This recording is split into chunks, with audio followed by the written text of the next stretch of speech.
বগালে কেকড়ডং সংসাংপাড়া শেষে এবার নীলগিরি, থানচি, আলীকদম ও আলীগুহা। আসসালামু আলাইকুম সবাইকে, আশা করি সবাই ভালো আছেন। গত পর্বে আপনারা দেখছেন আমরা 7টা বাইক আর 9 জন মিলে বগালে কেকড়ডং আর সংসাংপাড়া ঘুরে এসেছি। আজকের পর্বে শুরু হচ্ছে আমাদের ট্যুরের আরেকটি অসাধারণ অধ্যায়। চলুন আর দেরি না করে শুরু করা যাক।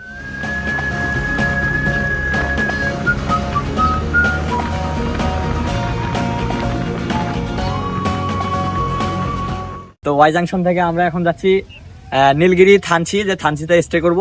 সকাল থেকে আকাশের অবস্থা খুব একটা ভালো ছিল না। পাহাড়ের গায়ে মেঘ জমেছিল আর কিছুক্ষণ পর পর শুরু হলো মুষলধারে বৃষ্টি। আমরা তখন রওনা দিয়েছি নীলগিরির দিকে। সত্যি বলতে পাহাড়ের বৃষ্টি কেমন সুন্দর সেটা আসলে ভাষায় প্রকাশ করা খুবই কঠিন।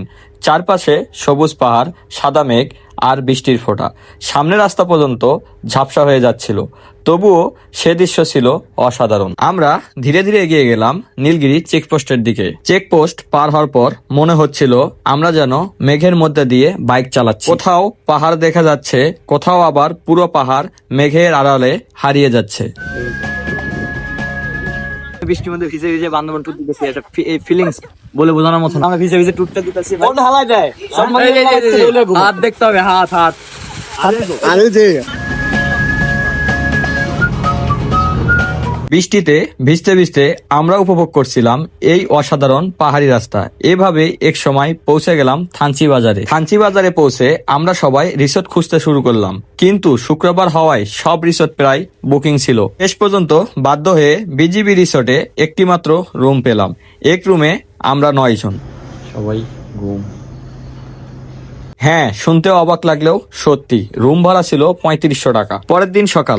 3 দিন রাইড করার পর চল মুখ তুই বাথরুমে যাওয়ার সময় কত ডিয়াক রুম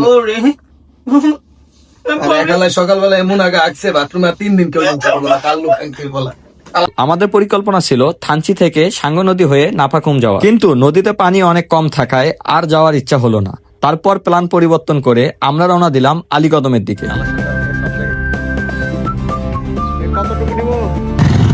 আলীকদমের রাস্তা এক কথায় অসাধারণ। বিশাল বিশাল পাহাড়, মেঘে ঢাকা পাহাড়ের চূড়া, আঁকাবাঁকা পাহাড়ি রাস্তা।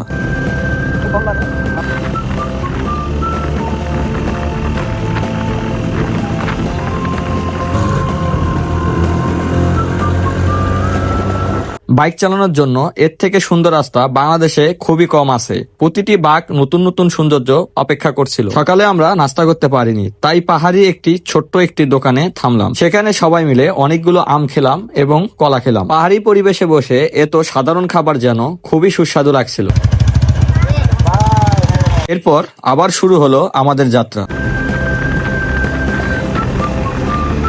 সৌন্দর্য বলে বোঝানো যাবে না।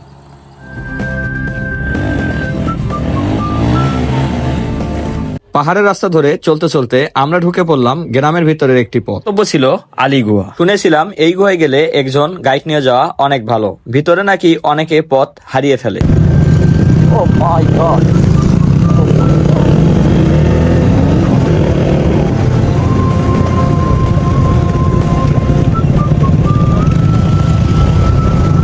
তো বেসিক্যালি আমরা আছি আলী গুহায়, এটা হলো আলী কদমে। আমরা আলী গুহায় যাবো এখন। তো সবাই রেডি হচ্ছে, সবাই যাইতেছে। আর এই একমাত্র বান্দা যাইতেছে না। সেখানে একটা ছোট ছেলেকে পেলাম, ওকে 100 টাকা দিয়ে বললাম আমাদের আলী গুহার ভিতর থেকে ঘুরে নিয়ে আসতে। এই ভাই কি শুরু করলেন ভাই? বান্দরবানের ছেলে ভাইয়া, আমরা সবাইকে ভালোবাসতে জানি।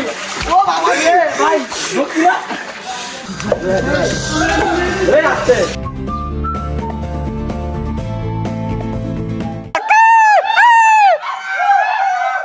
গুহার সামনে পৌঁছেই অন্যরকম একটা অনুভূতি। ভিতরে অনেক অন্ধকার, মোবাইলের লাইট ছাড়া কিছুই ঠিক মতো দেখা যাচ্ছিল না।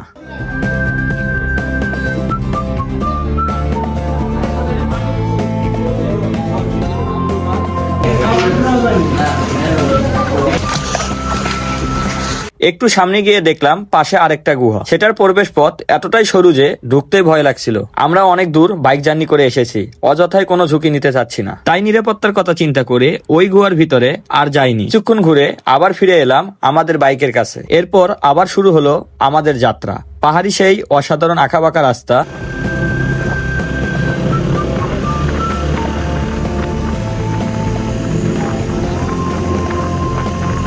মেঘের ভিতর দিয়ে বাইক চালানোর অনুভূতি, চারপাশে পাহাড় আর পাহাড়, এই দৃশ্য ক্যামেরায় যতটুকু সুন্দর লাগে বাস্তবে তার চেয়েও 1000 গুণ বেশি সুন্দর। এভাবে পৌঁছে গেলাম চকরিয়ায়, সেখানে ছোট্ট একটা চায়ের বিরতি নিলাম। সবাই একটু ফ্রেশ হলাম, চা খেয়ে আবার রওনা দিলাম কক্সবাজারের উদ্দেশ্যে। কিন্তু ট্যুরে যদি একটু অ্যাডভেঞ্চার না থাকে তাহলে কি ট্যুর জমে? হঠাৎ করে আরিফ ভাইয়ের বাইকের ব্যান্ড পাইপ ভেঙে গেল।